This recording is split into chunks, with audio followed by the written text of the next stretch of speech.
I'm Jamie Balenciaga. Welcome to the Bittersweet Show, where everyone has a story, and no matter what you've been through or can relate to, everybody's life at one point has been bittersweet.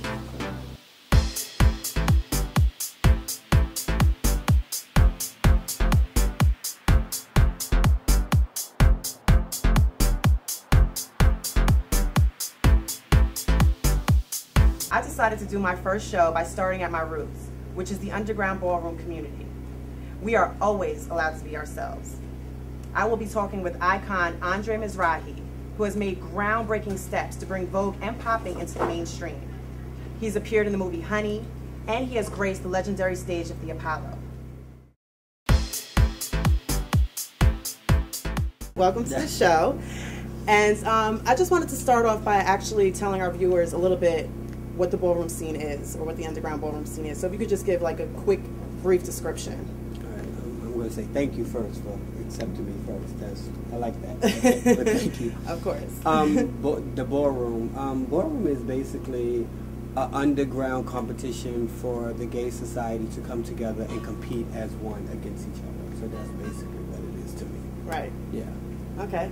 And how did you get involved in the ballroom scene? 100 million years ago. You're not that old. 22 years ago. You're right. It was basically after my son was born, I found a new life, meaning my best friend was gay, she's a dyke, so she said, well, let's go to the village, and she was always hanging in the village, so I didn't know nothing about the village, so when I went to the village with her, that was it. It was just a whole nother life, meaning ballroom people and voguing on the pier and so many different things like that. So that just caught my eye right there. Right. And then later on, about 6 months later, I went to my first ball. Okay. So that's what it was. Now you brought up voguing. That is your forte, although you are an all-around competitor in the ballroom scene. You walk many categories, but your forte is Vogue. You've been in a couple movies, and you've graced the legendary stage of the Apollo. How does it feel to be a part of a movement of Vogue hitting the mainstream? That's a blessing to me because, I mean, dance was always my life, period. Before I started voguing, I was hip-hopping and popping and locking and all the rest of that.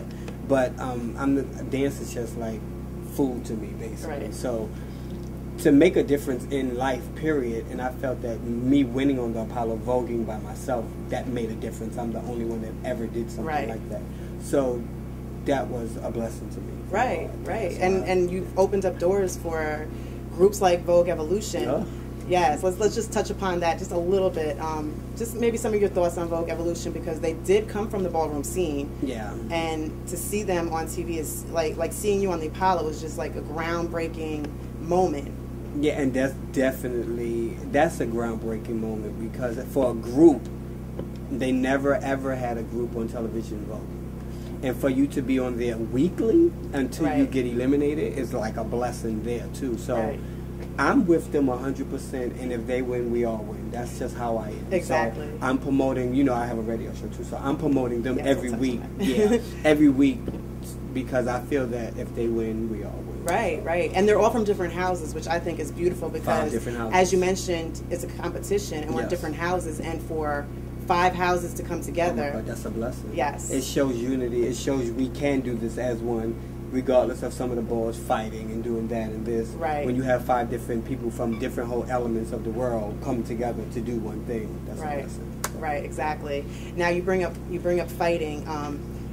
I know I've talked to people that are not involved in the ballroom scene, and people are skeptical about coming over because of the violence. Yeah. Being that we are an underground subcultural, thing that's going on, people are scared. What would you say to maybe society maybe change their mind about the violence?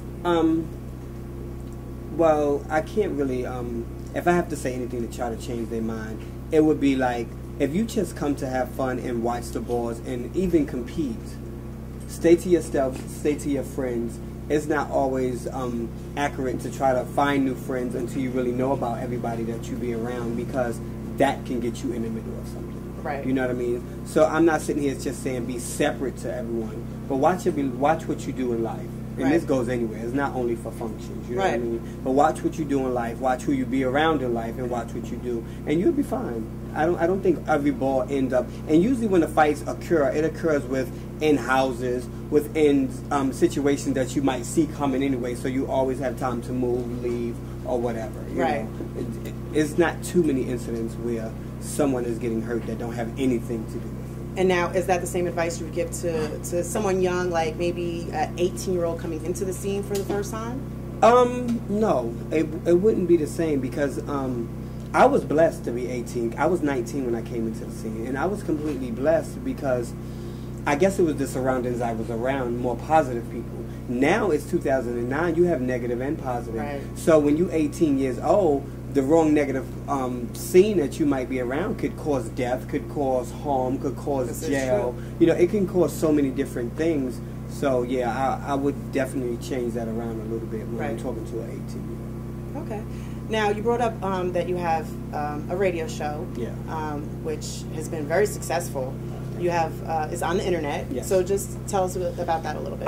Yeah, the radio show is basically the first gay ballroom community, and it's like 80% ballroom and 20% everything about gays. Really, you know, it don't matter if it's pageant or what, just gay society. So we're just trying to get as far as we can as a community. Meaning, they held gay and lesbians back for so long, and the where stars and all kind of people is coming and taking our stuff and using it like it's theirs, and it's finally time for us to speak up and try to get as much as we can because we founded a lot of it. I totally agree. So that's basically what the radio station is about, and it's for the community. It's basically, you're going to have days where you hear good stuff and you hear bad stuff, but that's what we want it about. We want it to be a free radio station where everybody can speak their mind, regardless if you like it or if you don't. Right. Now, how did you get involved into the radio show?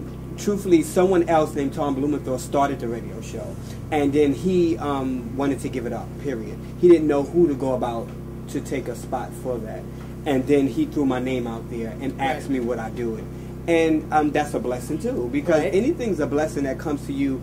I'm one of them that loves spotlight, period. I am an entertainer in all kind of ways. Right. So I love spotlight. So if any kind of way that you're going to put me there so I can educate any kind of peers, I'm there. So I thought that was a good thing for me to do. So great. That's beautiful. Yeah. That is very beautiful. Now, what, as an icon, Andre Mizrahi, what would you like your legacy to be? What do you want to leave on to others? One, to a role model. When you think of me, I want you to think of I try to change the world in some kind of way, even if it was the gay community or whatever. I want you to think of a positive man, not a gay man, just a man. Regardless, you know, what I do sexually is my problem or my business, but I want you to think of me as a man, a role model, and one to change the world in some kind of way and good. You might think of a few things that's bad, but 80% good, I'm fine. Which I know are excellent, and you've done a great job doing it. Thank you. Okay, see, I'm getting some. I don't know if y'all ready for this one. See, y'all gonna have to pay attention.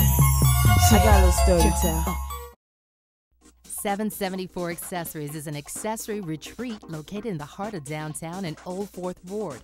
We have something for every personality with our classy, one-of-a-kind, sophisticated handbags, necklaces, bracelets, rings, and watches. We are the first and only full accessory boutique in the Atlanta metropolitan area, located at 482 Edgewood Avenue. 774 Accessories. Shop like a celebrity at a modest price. Come get 7.